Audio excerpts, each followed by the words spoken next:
We have Steve Rogers here, Hey, Steve. executive producer of Driving Jersey. Here's the story. How do you like to refer to that? I should have asked you beforehand because we like to refer to it as a great show. No, There you go. When referring to the show, always follow it with those words. Absolutely. we refer to it as Driving Jersey is the company. We are Driving Jersey, and the show is now titled Here's the Story. Okay. Because we wanted these stories to spread beyond New Jersey. You know, most of them aren't in New Jersey, but we like the idea that this thing could spread beyond the state. Yeah. So we have you here today because of a very special episode you can see on the NJTV or on Driving Jersey website. Tell us a little bit about what you did with this episode. Well, it's an episode 8 years in the making. We started interviewing 8 years ago. We interviewed first graders about their perceptions and perspectives as it pertained to the American presidency and leadership in general. It was 8 years ago when Obama had just become president, and everyone was kind of swept up in the energy of that. And even, you know, whether or not you supported Obama, there was McCain on the other side. So it was two candidates that people had a lot of esteem for. And so we started asking people, including these first graders, what they would do if they were given that awesome power. And it was supposed to be a question about pure excitement of being that or having that possibility, but also a sobering question to find out what people would really do if they were given that power. 4 years later, we didn't ask other folks, but we did go back and interviewed these kids again to find out how their perspectives had changed. This time, So from 6 years old to 10 years old, Yes. and now they're 14. And now they're these 14. are Monmouth County kids. Monmouth County kids, the same group of kids. That's So you so get cool. to watch them grow up. And Yeah. that's part of the fun of it for us adults, to see like the development of not only their how they think, but also how they look. And you're a dad, so you get that. You know what what it's like. Exactly. Yeah. So I want to hear some of these responses. Should I go with the first graders, Liz? Is that what I should play first? It's up to you. We can start with ninth grade and work our way back, or start with the first I graders say and we work our start way with the first graders. Okay. Right? Let's Why listen to some of what the first graders had to say. Hi, I'm Willow. If I was president, I'd sell puppies and soft toys. My name is Lev, and if I were president, I would allow no killing people. You know what a president is? Yes. What is a president? A president is... I forget. If I were president, I would allow speeding because if people were late, they could go fast and get to work earlier.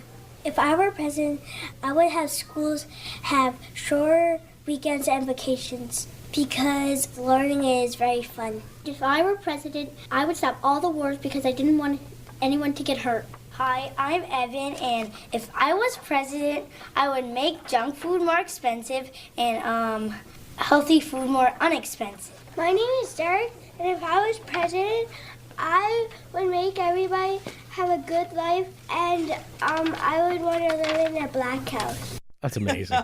That's amazing. Yeah. I love the junk food more expensive and the healthy food. Yeah. I want everybody to have a soft toy, like How great is that? and a dog. You know, it almost makes the true candidates might maybe feel a little shameful if they didn't hit some of these topics. You know, Yeah. it's unbelievable. Now we're gonna when we come back, we're gonna hear more. We're gonna hear, and it's from the same kids 4 years later, and then It is. 4 years after that. So more coming up with Steve and more with those kids. That's just adorable. By the way, just as we go to this break, I mentioned this yesterday, and in the spirit of full disclosure, I want to say if I said yesterday that if I were president, I would make two-person morning shows illegal. That was it's just my thing. You know, There's his I'm platform. not saying right it would be the top thing for everyone, but for me, that's where my mind went.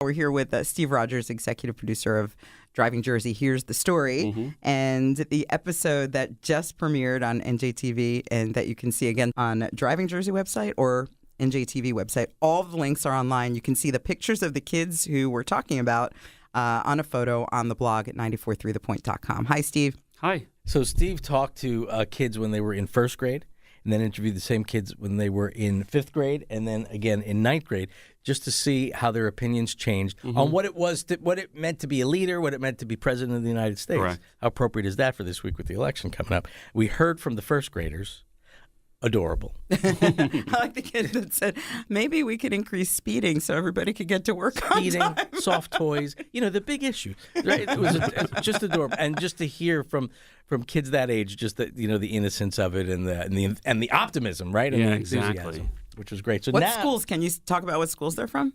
Yeah, they went to school with Tinton Falls School District, and now that they're in high school, they've gone off in different directions. Some are in communications high school. One of the students is in a Howell High School, so they're all gone off in different directions, so to speak. But Still we're in still Monmouth interviewing County. them. Yeah, still in Monmouth County. Okay. So let's hear from the kids as fifth graders. Hi, my name is Aaron Palmer, and if I were president, I would try to stop all the wars everywhere, especially in our country.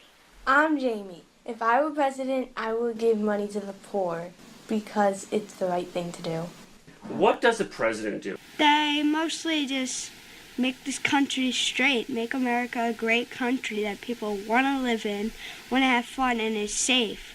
And they could still get the money they need to buy foods, and it's a good country to live in. They make it good for us.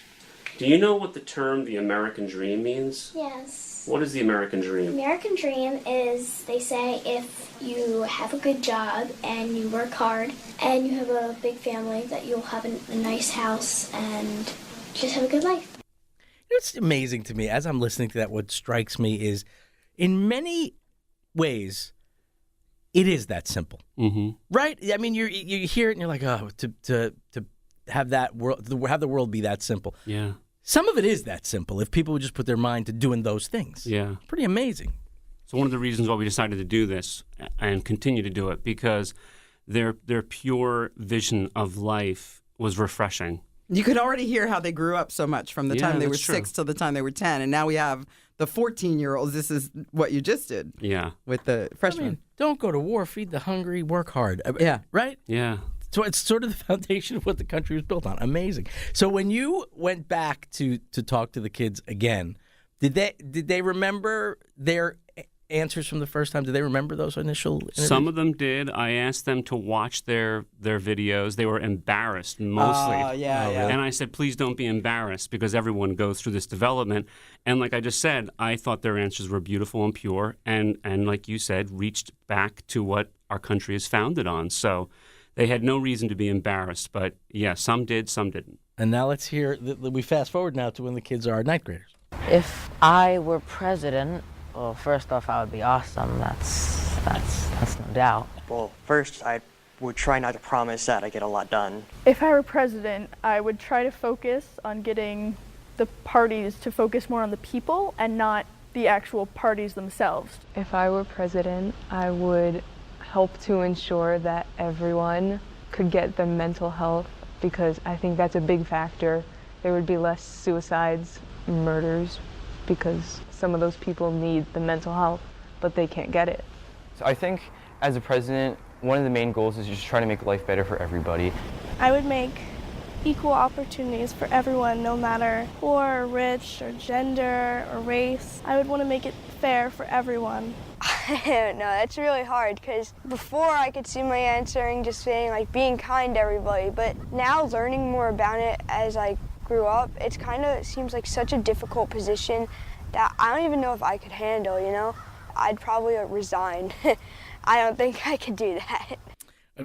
And there it is. I mean, Yeah. there it is right there. You know, we talk all the time about how the more this system gets the way it's getting, the less good people we're going to have in it. And these are good, smart kids Yeah, who are honest. already realizing, hey, listen, I would love to do all these things, but it's kind of like the system makes it impossible to do. So you can hear how it's getting complicated as they Yeah. learn more, you know? Yeah. It's so interesting. And when you see the show, the TV show, and you see the looks on these kids' faces, and one thing I had said to Steve when I watched the episode is that there's this one kid, and when he's little, he says, I want to be in the Olympics. And then you see him later on, you say, well, what do you want to do? And he says, well, I don't think I could do that. You just see that they get not jaded necessarily, but more based in reality. And it was Yeah. so cute when they still had that fantasy, a Yeah. little bit of the fantasy. Because we in all them. do. Yeah. When we're their age. Yeah. And all of those kids are local kids, smart kids, insightful. It's amazing to hear.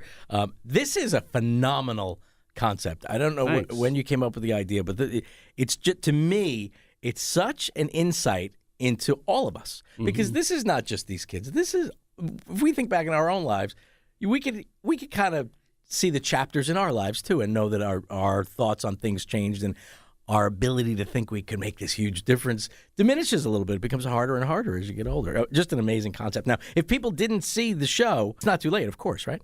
No, it will shortly be added to NJTV's website and our website, which is drivingjersey.com. And you can see all the episodes, including, as I mentioned earlier, when we were on, when you did your Asbury Park episode, which was not because of us, but one of my favorite episodes, because it was Asbury Park. Yeah. What? Go ahead. You're going to say it. No, I'm not going to say it. I would never say anything. Just because she was... I mean, some people name drop, which is, hey, I interviewed Bon Jovi. Liz name drops herself, which I find to be an amazing concept. Us. I said we were on TV. Yeah, you only say that as an excuse to say you, but that's right. So anyways, Steve, it's always great seeing you. You too. And we're looking forward to your next work. I don't know if I'm allowed to break this news, but I'm going to anyway. I didn't ask for permission to do this, but in an upcoming segment, Steve is going to focus on, in a very similar way he did with the kids, he is going to interview me and ask me questions on how my views are on the world before the show. And then after 4 hours with you, he's going to ask me the same question. See if they've changed. All right, Steve, thanks. Where do people get info again on the show and all the work you're doing? They can go to our website, drivingjersey.com, or they can go to Facebook, of course, and look for us there. And all the links are in the blog right on our website, so you can just click on them and get to Steve and the show. That's amazing work. Congratulations. Thank you, sir.